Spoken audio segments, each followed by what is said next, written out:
유시스가 새롭게 선보이는 법인카드, 법조계의 이 복잡한 법률적인 문제들을 전문가와 함께 쉽게 풀어내는 법인카드를 새롭게 시작합니다. 하수정 변호사님 자리에 스튜디오에 모셨습니다. 안녕하십니까? 네, 안녕하세요. 네.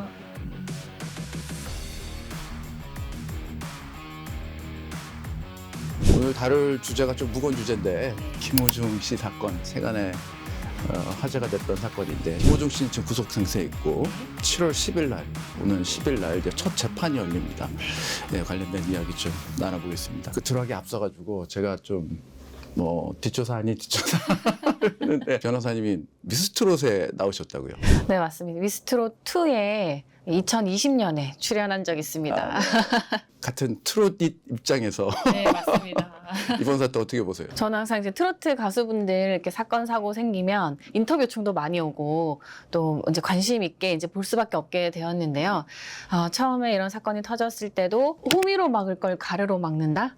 그 말이 제일 생각이 나더라고요. 그냥 이제 음주운전 정도로만 대처를 하고 또 이제 피해자분들과 빨리 그냥 합의를 하고 본인이 이제 잘못한 것을 인정하고 넘어갔었으면 적당히 이제 넘어갈 수 있는 것도 본인이 어떻게든 이제 이 범죄를 피해 보려다가 크게 이제 구속까지 되는 맞습니다. 그런 사고를 만들었다고 생각이 돼서 그 짧은 순간의 판단이 정말 안타까웠습니다. 지금 김호중 씨한테 적용된 혐의가 특가법상 위험운전 치상, 그다음 도주치상, 그다음 도로교통법상 사고 후 미조치, 범인도피 이렇게 돼 있는데 사실 정작 중요한 그 음주운전이 빠졌습니다. 네. 그 왜 빠진 겁니까? 음주운전죄 같은 경우에는 수치를 기준으로 처벌에 이르게 되는데 수치를 딱 특정하기가 아마 이제 검사로서는 어렵다 이렇게 판단을 한 것 같습니다. 왜냐하면은 사고 후에 17시간이 지나서 이제 나타나서 그제서야 이제 음주 측정을 한 것이기 때문에 아무리 위드마크 공식에 의해서 추정을 하더라도 그것이 정말 딱 그 사고 난 당시, 운전을 한 당시에 그 수치인가라고 특정하기가 어려운 부분이 있어서 보통 이 정도로 이제 시간이 많이 지난 뒤에 측정된 수치로는 잘 음주운전죄로 기소되기가 어렵습니다. 이렇게 위드마크 공식 어려운 단어 나왔는데 쉽게 설명드리면 1시간당 음주 혈액 중에 음주하게 됐을 경우에 혈액의 알코올 농도가 1시간당 0.015%씩 줄어든다고 합니다. 그것을 역추산해서 음주 당시에 그 사고 당시에 그 음주량을 측정하는 어떤 공식입니다. 그런데 이 김호중 씨는 이 위드마크 공식을 왜 적용하지 못했던 겁니까? 위드마크 공식을 적용하더라도 너무 이제 시간이 어쨌든 위드마크 공식은 정말 그 사람에게 실제로 존재하는 그런 상태를 완전히 증명한다는 것보다는 그렇게 진행되었을 가능성이 높다. 혈중 알코올 농도가 그렇게 되었을 것이다라고 하는 추측이거든요. 근데 우리 형사법상의 대원칙은 단순한 그러니까 가벼운 추측으로는 절대 형사처벌할 수가 없습니다. 거의 확실한 정도로 10명 중에 8, 9명은 그것이 달라질 가능성이 없는 정도로 확실하게 입증이 되어야만 처벌할 수 있기 때문에 한두 시간 이내의 수치면은 또 추정하기가 훨씬 더 개연성이 높다고 할 수 있지만 17시간이나 지났기 때문에 또 한 가지 중요한 행동을 김호중 씨가 한 것이 있는데 사고 후에 2시간 있다가 편의점에 가서 맥주 캔을 4개인가를 사서 마셨습니다.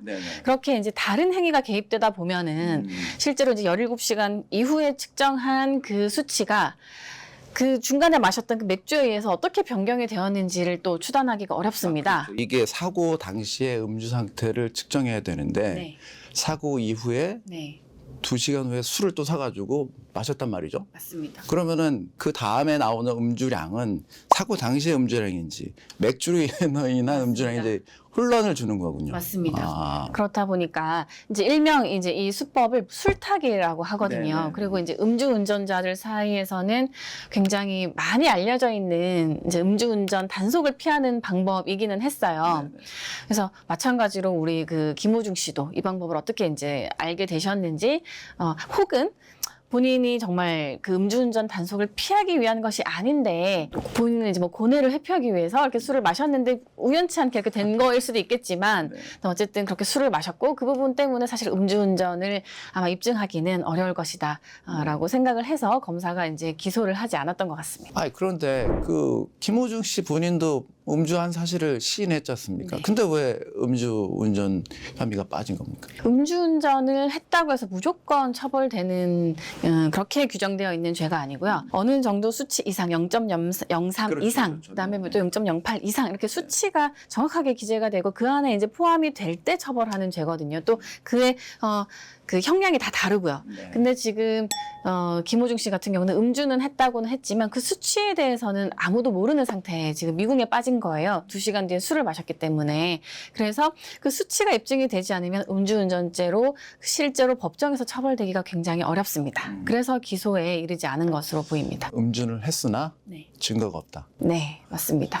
입증 자료가 없습니다. 이게 지금 정치권에서 이게 이슈가 돼서 네. 벌써 그 민주당 신영대 의원인가요? 도로교통법 개정안을 발의를 했습니다. 이게 김호중 일명 김호중 방지법인데 방금 전에 말씀하신 음주 측정을 그 회피할 목적, 곤란을 줄 목적으로 음주를 추가적으로 하게 될 경우에는 2년에서 징역 2년에서 5년의 중형을 선고할 수 있게 지금 올라와 있습니다. 이게 아직은 뭐 국회 논의가 아직 진행되진 않았지만 네. 김호중 방지법 어떻게 보십니까? 사실 김호중 방지법에 대해서 여론이 굉장히 높다고 알고 있습니다. 그러니까 말씀드린 것처럼 일반인 분들은 잘 모르시는 수법이지만 음주운전을 즐겨 하시는 분들 사이에서는 경찰을 만나면 바로 그 자리에서 술을 아예 차에다가 지니고 다니다가 술을 그 앞에서 바로 마시게 되면은 음주 측정에 의미가 없다라는 걸 이미 알고 계시는 그런 아주 유명한 수법이거든요. 이런 수법이 사실 단순히 음주운전을 회피하는 그 효과도 있지만 사법 시스템 자체를 사법을 방해하는 엄중한 잘못된 행위거든요. 그런 부분에 대해서 막아야 될 필요성은 분명히 있다고 생각이 되고 또 그런 지금 현재 그런 부분에 있어서는 법적인 공백은 있는 것은 분명한 것 같습니다. 국회 논의 과정을 좀 지켜봐야 되겠지만 네.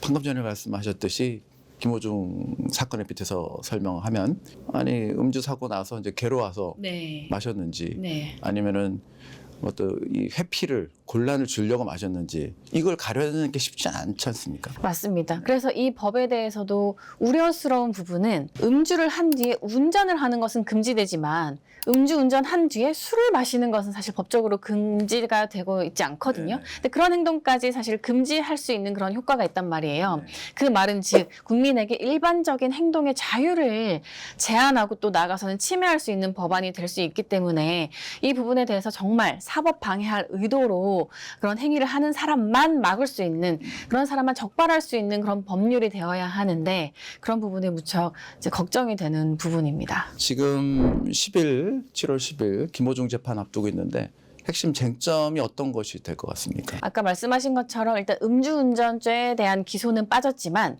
위험운전 치상죄는 기소가 되었습니다. 이것은 곧 그 술을 마시거나 약물에 취해서 정상적인 운전이 불가능한 상태에서 사람을 상해에 이르게 했을 때 그때 처벌하는 죄인데 이 부분은 확실히 입증이 되었다라고 검사가 판단해서 기소가 되었거든요. 그래서 지금 김호중 씨가 정말 위험한 그 운전, 그러니까 위험운전 술을 마셔서 운전을 할 수 없는 그런 상태에 있는 상태에 그런 상태였다라는 부분이 충분히 입증이 될 것인가. 정확한 수치가 나오지 않은 상태인데 그런 부분이 다른 사람들의 증언이라든지 그 술을 마신 그 뭐 결제한 기록이라든지 CCTV 뭐 이런 걸 통해서 충분히 입증이 될 수 있는지가 쟁점이 될 수 있겠고요. 그 외에는 뭐 도주치상이라든지 그다음에 범인 도피에 대해서는 어느 정도 자백이 이루어진 것으로 저는 확인을 하고 있거든요. 그런 점에서는 위험운전치상죄가 가장 쟁점이 될 것 같고요. 하지만 이제 지금 언론에 나오기로 30년까지 처벌될 수 있다라고 하는 부분은 가장 중죄로 처벌될 수 있는 게 도주치상죄거든요. 그게 이제 최대형은 30년형이기 때문에 그런 유튜브나 이제 언론에 기사가 나온 것인데 그 정도까지 처벌될 것이라고 예상하지는 않고요. 그러니까 이 피해자와 합의를 한 만큼 집행유예 등의 선처를 받을 수 있는지가 쟁점이 될 것이라고 생각이 듭니다. 지금 김호중 씨뿐만 아니고 그 생각 엔터테인먼트 이광득 대표 그다음에 본부장 등도 같이 이제 구속 상태에서 지금 재판받고 있는데 일단은 그 첫 재판이 진행이 돼봐야 이제 법정에서 본인 진술이라든지 혐의를 인정하는 부분 이런 부분들이 다각도로 이제 재판부가 판단하겠네요. 아무튼 뭐 술을 먹으면은 운전대를 놔야 됩니다. 그 애시당초 그 술을 마시고 운전하겠다는 발상 자체가 맞습니다. 문제였던 것 같고 저희가 이제 단독 기사를 한번 취재를 해서 냈는데 김호중 씨 예전 매니저를 인터뷰를 했습니다. 네. 예, 그래서 보니까 그 친구 설명으로는 김호중 씨가 뭐 평소에도 술을 자주 했고 술대기라고 하는데 스케줄 끝나고 본인이 뭐 유명인이고 하니 운전을 못 하니까 뭐 여기서 기다리고 있어야 되는 네. 이런 일을 자주 했다고 합니다. 그리고 술을 너무 많이 먹는 거 아니냐. 그리고 꼭 2차 가는 자리가 뭐 번화가나 이런 데를 주로 갔었고 네. 또 술을 마시면 좀 과격해지는 경향이 있다. 뭐 이런 뭐 말 얘기도 해서 저희가 네. 보도한 바 있습니다. 오늘 법인카드 첫 번째 시간이었는데 이 김호중 방지법 이 부분에 대한 이 변호사님의 카드 결정이 있겠습니다. 네. 이 법 취지와 입법 취지 내용에 대해서 어떻게 보시는지 자 여기서 카드를 선택해 주십시오. 빨간 거는 나쁘게 보는 거, 그 다음에 녹색으로 갈수록 좋게 본다는 뜻이고 검정색은 답변 거부입니다. 저는 노란색을 선택하겠습니다. 아 노란색 주셨습니다. 네.